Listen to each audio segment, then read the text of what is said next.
Ce matin, nous commençons côté américain avec une patrouille dans la banlieue chiite de Bagdad. Voici notre véhicule, vous allez monter avec moi. Nous allons dans le sud de Sadr City, un quartier plutôt tranquille où les Américains sont bien acceptés, en tout cas c'est ce que nous promet notre lieutenant. Ce n'est pas une zone violente, les gens sont plutôt paisibles et tranquilles. La patrouille part en mission de renseignement auprès d'une mosquée. Il s'agit d'écouter le prêche de l'imam pour connaître le message de la semaine pour les fidèles. Sur place, nous découvrons un civil avec un gilet pare-balles et surtout une cagoule. C'est un Irakien, traducteur pour l'armée américaine. C'est que travailler pour les Américains, c'est peut-être bien payé, mais ça peut vous coûter la vie. Les interprètes font ça pour se protéger et pour protéger leur famille, parce que si les insurgés se vengent, ils s'en prennent aussi à leur famille. 100 mètres plus loin, c'est le prêche à la mosquée.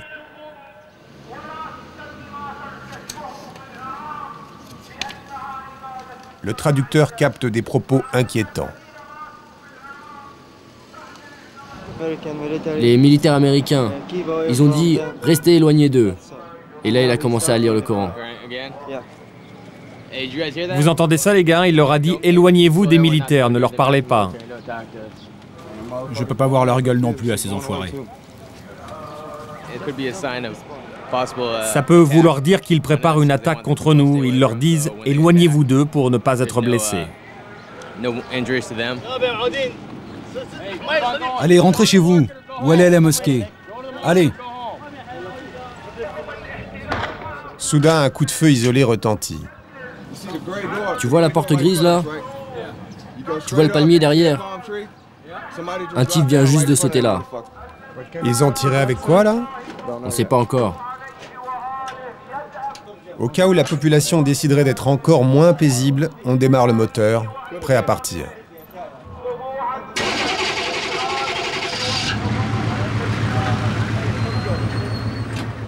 Mais le lieutenant ne panique pas, il prend la décision de ne pas riposter.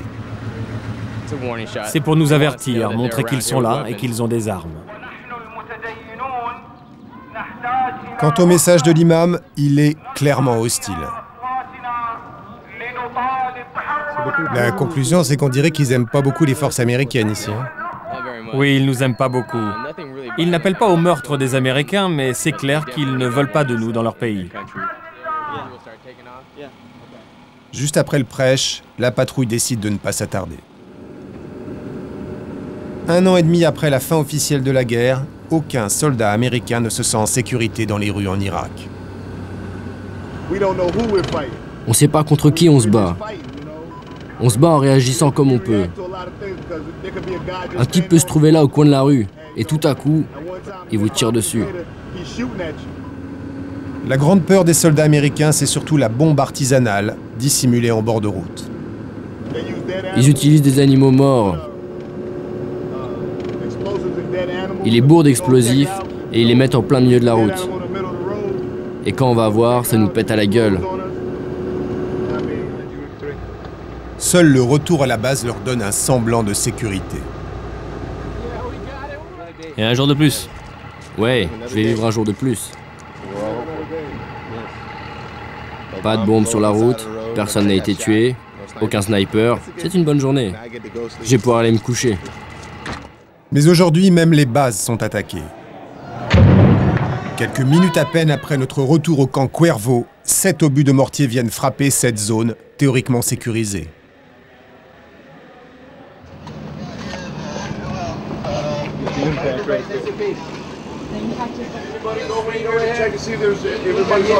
Yeah, all the guys that were in there when the first one hit, they ran out. The motor hit the wall and it came down on the trailer. I'm gonna go make sure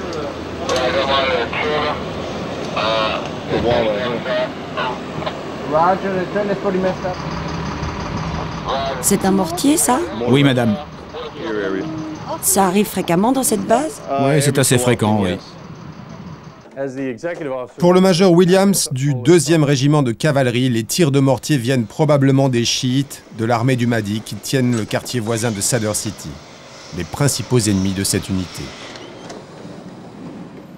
Ce que nous faisons à Sadr City, c'est de mettre tout le temps la pression sur l'armée du Mahdi pour qu'ils rendent les armes et qu'ils se dissolvent, qu'ils rejoignent le processus politique. S'ils ont un but, qu'ils rejoignent le processus politique. Nous avons voulu passer côté irakien, dans le camp de ceux qui harcèlent les troupes américaines. Nous voici dans le nord de Sadr City, sur le territoire de la résistance chiite. Une fois par semaine environ, l'armée américaine y pénètre. Pour éviter les pertes humaines, il faut absolument des tanks. Face à eux, les Américains trouvent l'armée du Mahdi. Une armée de gueux équipée de lance-roquettes. Ce sont eux, entre autres, qui cachent des bombes au bord des routes. Des combattants amateurs, mais motivés. Les combats ont lieu en pleine rue, devant une population civile terrorisée. Ce matin, après le retrait des soldats américains, les insurgés se réjouissent. À ce carrefour, un char américain a été endommagé. Il a dû abandonner une chenille. Les jeunes sont à la fête et s'inventent des exploits. On les a tapés avec une roquette explosive. On a brûlé leur véhicule et tué 5 Américains. 9 sont morts et pas 5. Ouais, 9 Américains morts. On a tiré depuis le toit. Exactement, la même roquette. Si Dieu le veut, ce sera comme à Fallujah. Les Américains ne viendront plus ici.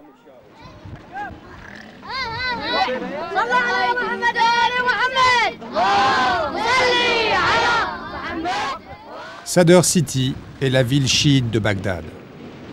3 millions d'habitants vivent ici, entre les avenues rectilignes jonchées de détritus.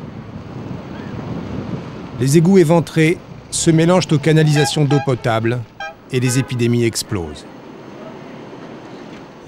Au nord de cette banlieue, la rue principale a été rebaptisée Vietnam Street. Ces déshérités se sont souvent tournés vers l'armée du Mahdi, la milice de Moqtada Sadr, l'imam radical. Si nous avons pu travailler dans cette zone difficile, c'est parce que nous avons eu leur feu vert. Ce sont eux qui contrôlent le quartier. Ici, dans cette mosquée, siège une sorte d'état parallèle. L'imam Saad délivre les autorisations et distribue l'argent aux combattants. Cheikh, on en est où pour l'argent? C'est pas encore fait. Ils y ont le droit, mais je dois leur donner ça de la main à la main. Le plus important pour nous, c'est de privilégier tous ceux qui agissent sur le terrain. On va nous assigner un guide, Abdul Razak, toujours suivi d'un garde du corps armé. Il veut nous prouver qu'ici, les Américains tirent sans discernement sur les civils. Il y a quelques jours, cette voiture a été mitraillée par les chars américains. Une famille entière a été tuée sous les yeux du frère et de l'oncle. Raconte-leur ce qui s'est passé. Les chars étaient là-bas, au bout de la rue. Dès que la voiture s'est engagée, il a été mitraillé. Il avait aucune chance. On est allé à son secours, mais le feu avait détruit la voiture.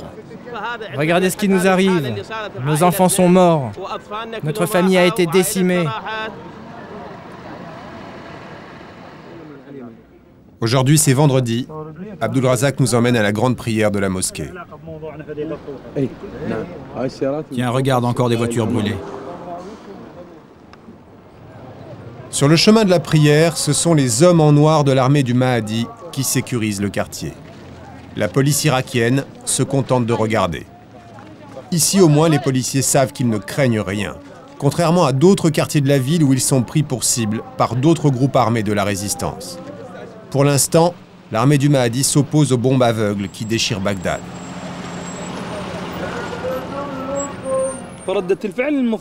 Logiquement, la résistance doit viser les forces d'occupation, mais pas les policiers ou les civils innocents dans les souks. Ces attentats desservent notre cause.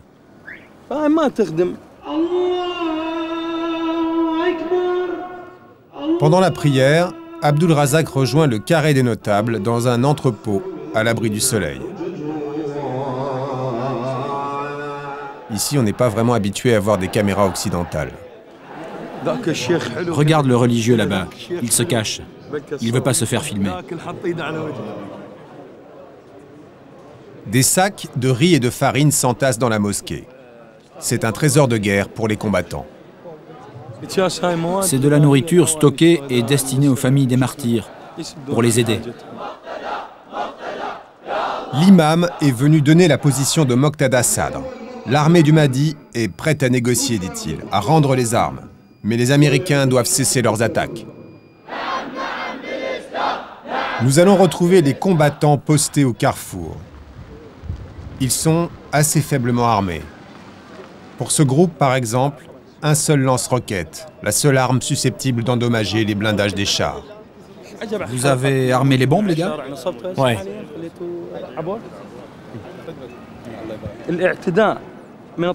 L'agression vient de l'autre bord, pas de notre côté. Nous sommes en état de légitime défense. Nous les attendons de pied ferme s'ils entrent dans la ville et s'ils agressent l'armée du Mahdi.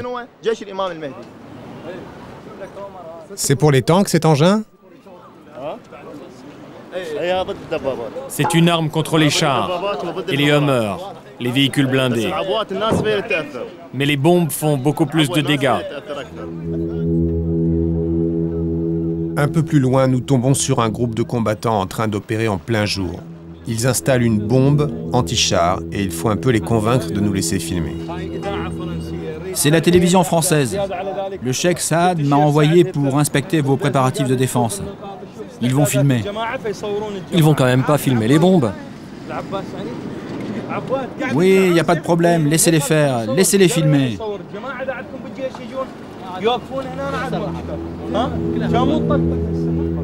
Le commando opère en pleine rue, au milieu de la circulation, dans une ambiance de kermesse.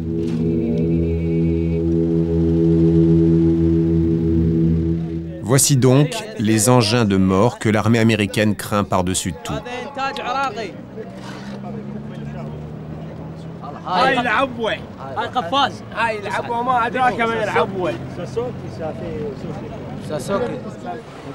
La bombe est reliée à un dispositif électrique, alimenté par un générateur. Un combattant restera toute la nuit près de l'interrupteur, en attente des chars américains.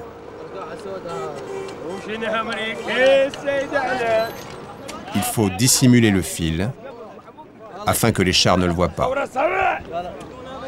Dernière vérification.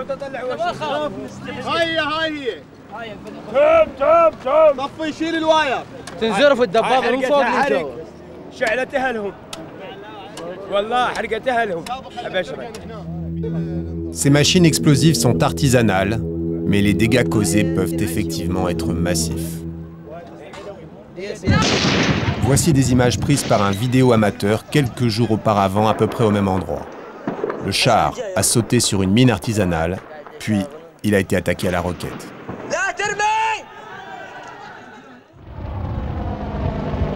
C'est la journée que les blindés américains sont les plus vulnérables, parce que plus visibles. C'est pourquoi, à la base avancée de l'unité Cobra, on prépare une attaque nocturne contre le quartier sud de Sadr City. Le capitaine Gvanter nous explique la tactique. On rentre avec un énorme pouvoir de feu pour être sûr que si on tombe sur quelqu'un qui a décidé de faire le terroriste, il ne survivra pas au premier contact. Est-ce que c'est facile d'éviter les pertes civiles? Vous savez, si quelqu'un tire à la Kalachnikov à côté de vous, vaut mieux vous éloigner. Parce que s'il vous utilise pour se couvrir, alors vous faites partie du problème, pas de la solution. Rappelez-vous, il va y avoir des tanks devant nous au nord. Il faut en être conscient et nous signalerons très clairement notre position au sud.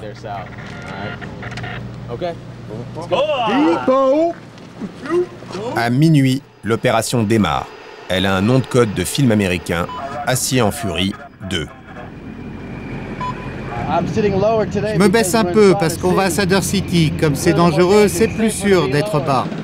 L'opération est impressionnante. Au sol, 9 chars Abrams et 16 Hummers, des véhicules blindés à mitrailleuses. Dans le ciel, on attend les forteresses volantes AC-130 et les avions de chasse. Les soldats américains se repèrent dans le quartier grâce à leur ordinateur de bord GPS.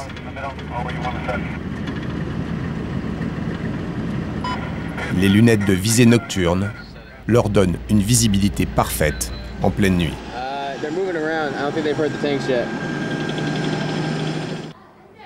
Quelques kilomètres plus au nord, Abdul Razak ne dispose pas des mêmes moyens technologiques. Comme toutes les nuits, il va attendre les bombardements entre 2 pannes d'électricité et une prière. La nuit n'appartient décidément pas à la résistance. À 1h30 du matin, le bombardement des AC-130 commence. Abdul Razak sort, armé d'un pistolet bien inutile. Écoutez, ils sont très hauts les avions, très hauts. Vous entendez? On a de bons gars là-haut. Les rafales qui visent Sadr City depuis le ciel sont tirées par les mitrailleuses lourdes qui équipent les avions AC-130. Ce sont des munitions explosives. Il y a aussi le bruit sec des missiles.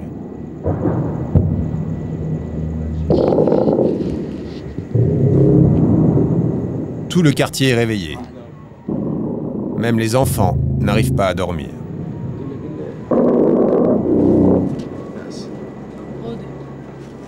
Vers 3 heures du matin, les mosquées invoquent la seule protection disponible contre les AC-130, celle d'Allah.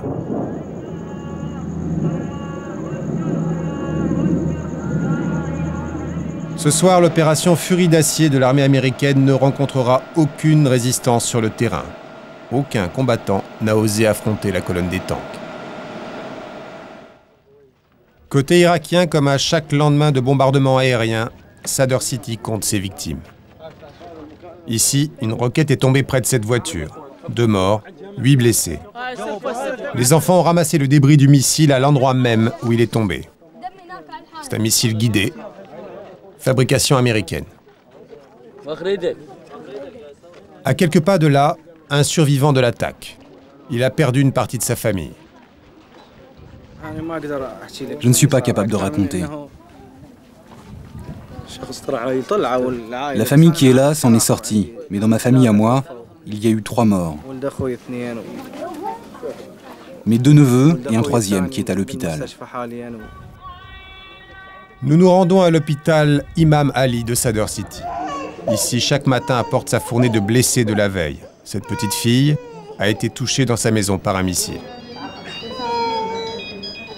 Sur une douzaine d'hommes blessés, seuls 2 reconnaîtront être des combattants. Est-ce que c'est un combattant? Oui, un combattant. Parmi les familles des blessés, on sent parfois une lassitude de la guerre. Un reproche qui ne s'adresse pas qu'aux Américains. Les bombes sont aveugles. C'est inacceptable. Parce que les bombes atteignent des civils. Qu'est-ce qu'ils ont commis comme crime, ces enfants? Le médecin de l'hôpital nous emmène à la morgue. Dans la tradition musulmane, la plupart des corps ont déjà été emportés par la famille. Dans cet hôpital, il y a 20 morts et 96 blessés depuis hier. Et vous avez des chiffres pour les autres hôpitaux? Non, j'ai pas de chiffres.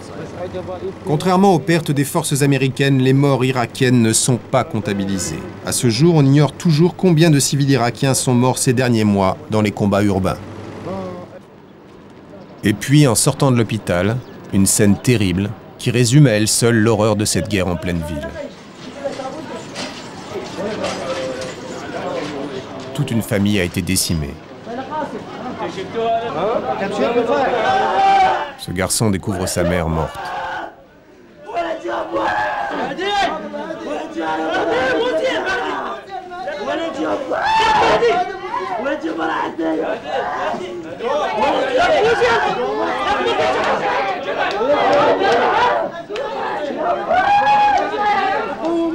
Cet homme porte son enfant dans les bras.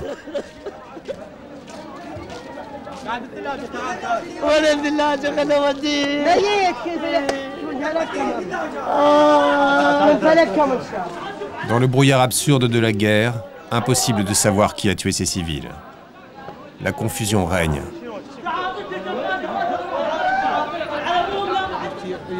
Que s'est-il passé? C'est un mortier.